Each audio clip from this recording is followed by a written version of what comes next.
Assalamualaikum warahmatullahi wabarakatuh. Alhamdulillah wassalatu wassalamu ala Rasulillah wa ala alihi wa sahbihi wa man wala. Alhamdulillah, bersyukur kita kepada Allah Subhanahu wa taala atas segala nikmat, atas segala kurniaan dan limpahan rezeki pada kita dapat kita bersama-sama untuk mendengarkan kuliah Zuhur pada hari ini. Alhamdulillah, kita panjatkan setinggi-tinggi kesyukuran pada Allah Subhanahu wa taala yang memberikan kita kesempatan dan memberikan kita peluang untuk berada dalam bulan Ramadan pada tahun ini. Alhamdulillah, maka marilah kita bersama-sama laksanakan sebanyak amal ibadah dan amal kebajikan yang kita mampu, dan kita raih segala peluang yang ditawarkan, kelebihan yang ada dalam bulan ini. Semoga kita semua di kalangan mereka yang orang kata tu berjaya dan beruntung pada bulan ini, insya-Allah, bulan Ramadan, insya-Allah, amin ya rabbal alamin. Baiklah para jemaah sekalian, kita akan sambung pengajian kita pada hadis yang ke-8, hadis yang diberikan tajuk berenang di lautan peluh. Kita masih dalam perbincangan tentang apa yang akan berlaku ataupun situasi-situasi yang akan dilalui oleh umat manusia nanti di padang mahsyar kelak ataupun di akhirat kelak nanti. Semalam kita bincangkan tentang apa yang akan berlaku ketika kita berada di mahkamah Allah Subhanahu wa taala. Ketika pada hari ini ataupun kesempatan ini kita akan bincang tentang hadis yang ke-8, di mana hadis yang sahih diriwayatkan oleh Bukhari dan Muslim daripada Ibnu Umar radhiyallahu anhuma, anna Rasulullah sallallahu alaihi wasallam qala yaqumu an-nasu li rabbil alamin hatta yaghiba ahaduhum fi dhashihi ila ansafi uznayhi. Yang bermaksud daripada Ibnu Umar radhiyallahu anhuma, di mana dia berkata bahawasanya Rasulullah sallallahu alaihi wasallam bersabda, seluruh manusia akan berdiri di hadapan Tuhan pencipta alam ini nanti pada hari kiamat, sehingga salah seorang di antara mereka ada yang akan tenggelam dalam keringatnya sendiri sampai ke pertengahan telinganya. Hadis yang sahih yang diriwayatkan oleh Imam Al-Bukhari dan Muslim.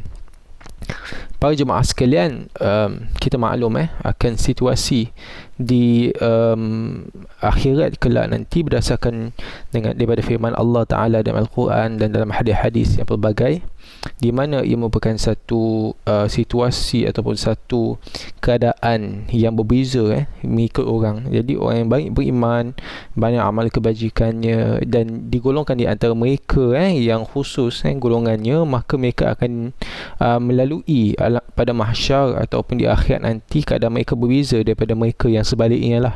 Mereka akan melaluinya dengan mudah. Tapi bagi mereka yang mungkin banyak dosa, mereka yang melanggar perintah Allah Subhanahu Wa Taala, mereka yang melanggar apa yang telah ditegah oleh Allah Taala, maka mereka akan berbeza situasi ataupun apa yang mereka akan alami nanti. Yang kita maklum bahawasanya di akhirat ataupun di hari kiamat nanti, ia adalah satu keadaan yang sangat panas, di mana dia sebut dalam hadis bahawasanya matahari itu sangat dekat dengan mata kepala kita, ataupun kepala kita lah, sangat dekat. Dia berbeza daripada sekarang lah.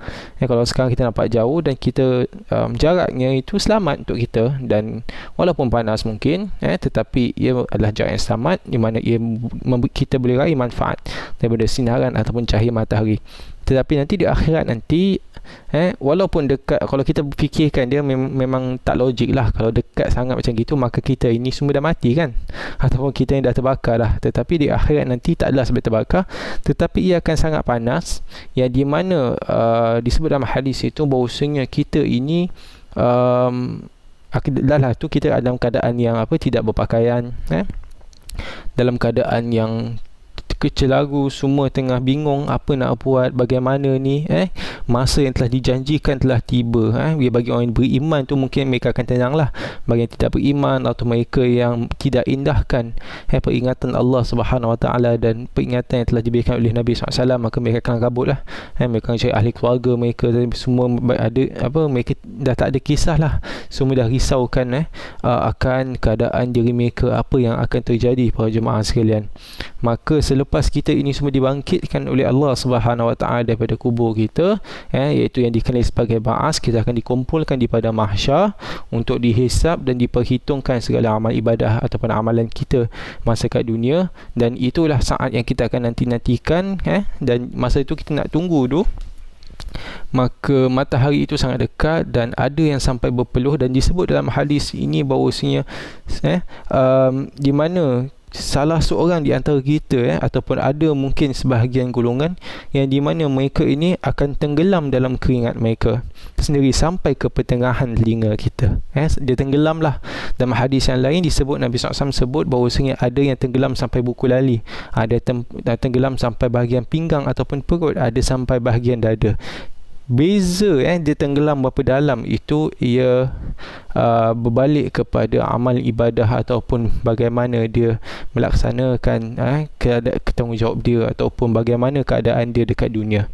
Kalau dia baik, maka insya-Allah dia akan selamat, tak tenggelam. Tetapi kalau sebaliknya, maka dia akan tenggelam, para jemaah sekalian. Dan itu adalah salah satu daripada pelbagai cubaan ataupun kesusahan yang akan dialami oleh umat manusia di akhirat kelak nanti.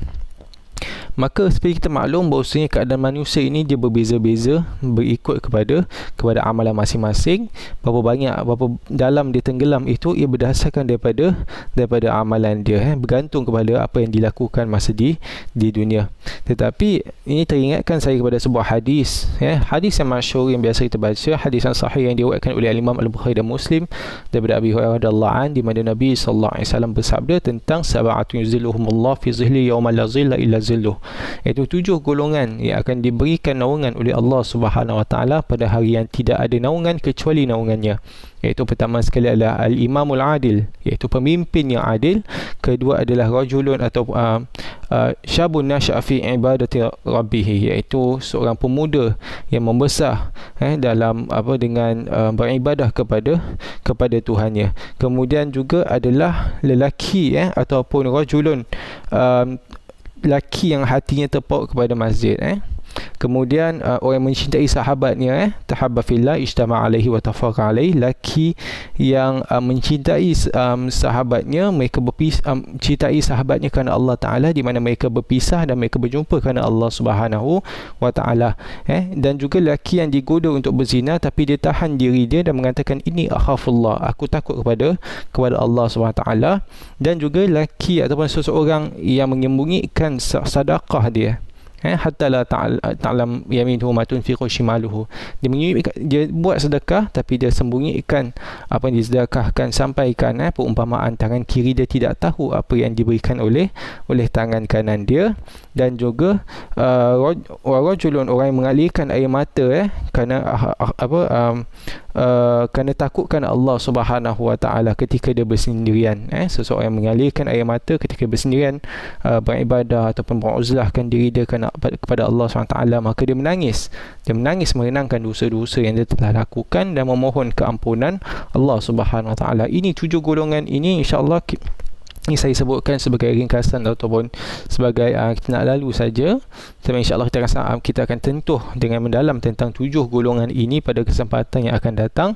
Apa yang saya sampaikan kat sini, 7 golongan ini adalah di antara mereka yang diberikan perlindungan oleh Allah Subhanahu Wa Taala di pada mahsyar, iaitu ataupun hari yang tidak ada naungan kecuali naungan Allah Subhanahu Wa Taala. Maka para jemaah sekalian, kita persiapkan diri kita di pada mahsyar. Kita belum orang kata tu belumlah sampai ke hadis ni bicara tentang apa yang berlaku ketika kita nak tunggu, kita dibangkitkan, kemudian kita nak tunggu giliran kita semua berkumpul di pada mahsyar. Belum cerita tentang api neraka, siksaan api neraka, apa yang dilalui oleh orang yang tidak beriman, orang yang melanggar perintah Allah Subhanahu Wa Taala, apa yang berlaku ketika kat sirat dan sebagainya. Ini baru permulaan, tetapi akan mereka yang amalan mereka tidak mencukupi ataupun mereka melanggar perintah Allah sudah akan berhadapan dengan cubaan, akan berhadapan dengan siksaan lah, orang kata siksaan kecil lah masa berada di padang mahsyar. Maka kita persiapkan diri kita, semoga kita semua di kalangan mereka yang orang kata tu diselamatkan oleh Allah Subhanahu Wa Taala, diberikan naungannya pada hari yang tiada naungan kecuali naungan Allah Taala, iaitu di padang mahsyar. Wallahu taala alam. Wassalamualaikum warahmatullahi wabarakatuh.